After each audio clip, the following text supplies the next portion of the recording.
Ang mabuting balita ng Panginoon ayon kay San Lucas. Nang araw ding iyon, may dalawang alagad na naglalakad papuntang Emmaus, isang nayong may 11 kilometro ang layo mula sa Jerusalem. Pinag-uusapan nila ang mga pangyayari. Habang sila'y nag-uusap, lumapit si Jesus at nakisabay sa kanila. Ngunit siya hindi nila nakilala na parabang natatakpan ang kanilang mga mata. Tinanong sila ni Jesus, "Ano ba ang pinag-uusapan ninyo?" Tumigil silang nalulumbay. At sinabi ng isa sa kanila na nagngangalang Cleopas, "Ikaw lamang yata ang dayuhan sa Jerusalem na hindi nakakaalam sa mga pangyayaring katatapos lamang maganap doon." "Anong mga pangyayari?" tanong niya. Sumagot sila, "Tungkol kay Jesus na taga Nazaret, isang propetang makapangyarihan sa salita at gawa, maging sa harap ng Diyos at ng mga tao. Isinakdal siya ng aming mga punong pari at mga pinuno ng bayan upang mahatulang mamatay at siya ipinako sa krus. Siya pa naman ang inaasahan naming magpapalaya sa Israel. Hindi lamang yan, ikatlong araw na ngayon mula nang mangyari ito. Nabigla kami sa ibinalita ng ilan sa mga babaeng kasamahan namin. Maagang-maaga raw silang nagpunta sa libingan at hindi nila natagpuan ang kanyang bangkay. Nagbalik sila at ang sabi nakakita raw sila ng isang pangitain, mga anghel na nagsabing si Jesus ay buhay. Pumunta rin sa libingan ang ilan sa mga kasama namin at ganoon nga ang natagpuan nila. Ngunit hindi nila nakita si Jesus. Sinabi sa kanila ni Jesus, "Kay hahangal ninyo, kay kukupad ninyong maniwala sa lahat ng sinabi ng mga propeta. Hindi ba't kailangan ang Kristo ay magtiis ng lahat ng ito bago siya pumasok sa kanyang kalulhatian?" At ipinaliwanag sa kanila ni Jesus ang lahat ng sinasabi sa kasulatan tungkol sa kanya, simula sa mga aklat ni Moises hanggang sa mga sinulat ng mga propeta. Malapit na sila sa nayong kanilang pupuntahan at si Jesus ay parang magpapatuloy pa sa paglakad. Ngunit siya'y pinigil nila. "Tumuloy ka muna rito sa amin. Palubog na ang araw at dumidilim na," sabi nila. Kaya't sumama nga siya sa kanila. Nang siya'y kasalo na nila sa pagkain, dumampot siya ng tinapay at nagpasalamat sa Diyos. Pagkatapos pinagpira-piraso iyon at ibinigay sa kanila. Noon nabuksan ang kanilang mga mata at nakilala nila si Jesus. Subalit siya'y biglang nawala sa kanilang paningin. Nasabi nila sa isa't isa, "Kaya pala nag-aalab ang ating puso habang tayo'y kinakausap niya sa daan at ipinapaliwanag sa atin ang mga kasulatan." Agad silang tumayo at nagbalik sa Jerusalem. Naratnan nilang nagkakatipon doon 11 at ang ibang kasamahan nila. Sinabi ng mga ito sa dalawa, "Totoo nga palang muling nabuhay ang Panginoon." Nagpakita siya kay Simon at isinalaysay naman ng dalawa ang nangyari sa daan at kung paano nila nakilala si Jesus nang paghati-hatiin nito ang tinapay. Ang mabuting balita ng Panginoon. Word of the day, hear what God has to say. Mapagpalang araw po sa inyong lahat. Kamusta po kayo? Ang ating word of the day ay pagkilala. May mga pagkakataon sa buhay na may kasama ka na pala pero hindi mo nakikilala. May tumutulong na pala sa'yo pero hindi mo napapansin. May Diyos na kumikilos na pala sa buhay mo pero pakiramdam mo, nag-iisa ka pa rin. Naranasan mo na bang magtanong, "Panginoon, nasaan ka?" Kahit sa totoo lang, katabi mo siya. Bakit kaya minsan, hindi natin siya nakikilala kahit naroroon na siya? Sa ating ebanghelyo sa araw na ito, sa ikatlong linggo ng muling pagkabuhay ng Panginoon, ang dalawang alagad ay naglalakad papuntang Emmaus, malungkot, dismayado, at tila nawala ng pag-asa. At habang sila'y naglalakad, may sumabay sa kanila. si Jesus mismo.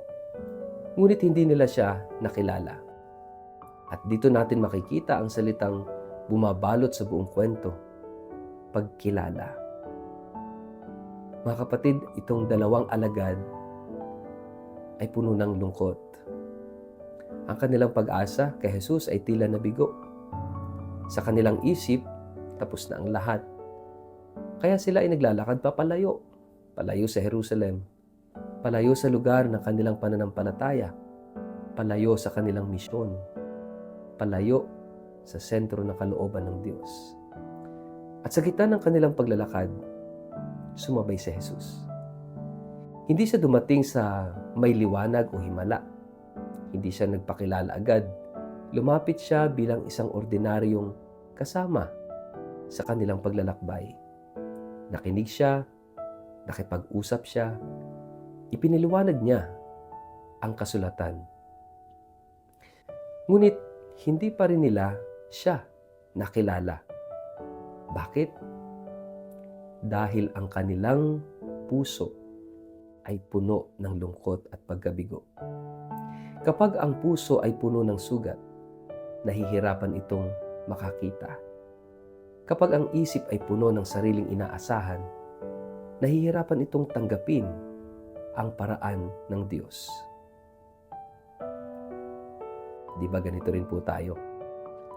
Kapag may pinagdaraanan tayo, minsan hindi natin nakikita ang presensya ng Diyos. Kapag nasaktan tayo, parang nagiging bulag tayo sa kanyang galaw. Ngunit hindi tumigil si Jesus. Patuloy siyang sumama. Patuloy siyang nagturo. At dumating ang pinakamahalagang sandali sa hapag, sa paghahati ng tinapay. Doon nabuksan ang kanilang mga mata. Doon nila siya nakilala. Ibig sabihin, ang tunay na pagkilala kay Jesus ay nangyayari sa dalawang paraan. Sa kanyang salita at sa Eucharistia. Sa pakikinig at sa pakikibahagi. Mga kapatid, narito yung pinakamalalim na katotohanan. Hindi nawawala si Jesus sa ating buhay. Madalas, tayo ang hindi nakakakilala sa Kanya. Hindi siya umalis. Tayo ang nagiging sarado. Hindi siya tumitigil. Tayo ang hindi nakikinig. Hindi siya nagkukulang. Tayo ang hindi nakakakita. Kaya ang tanong ay hindi, nasaan si Jesus? Nasaan ang Diyos? Kundi dapat ang tanong, bukas ba ang aking puso upang makilala siya? At kapag nakilala natin siya, hindi tayo mananatili sa dati. Tulad ng dalawang alagad, agad silang bumalik sa Jerusalem. Bumalik sila sa komunidad. Bumalik sila sa misyon. Ang pagkilala kay Jesus sa ating Panginoon Jesucristo ay laging nagdadala sa pagbabalik at sa pagbabagong buhay. Kaya nga, ngayong panahon ng Pasko ng Pagkabuhay, inaanyayahan tayo ng Diyos na muling kilalanin siya sa ating buhay. Sa ating paglalakbay, naroon siya. Sa ating salita, nagsasalita siya. Sa Eucharistia, naroon siya.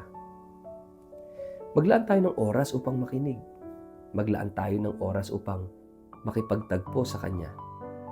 Maglaan tayo ng oras upang buksan ang ating puso. At tanungin natin ang ating mga sarili, kailan natin huling nakilala si Jesus sa ating buhay?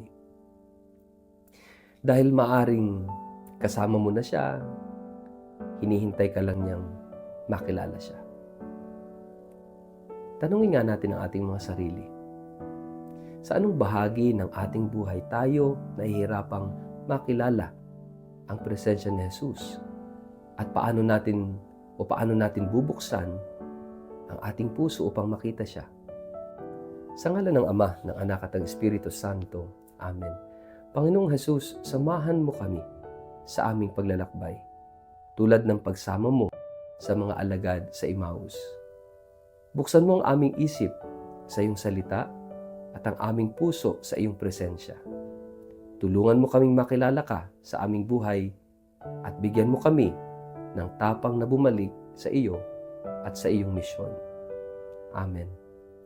Pagpalain po kayo't ingatan makapangyarihang Diyos, Ama, Anak at Espiritu Santo. Amen.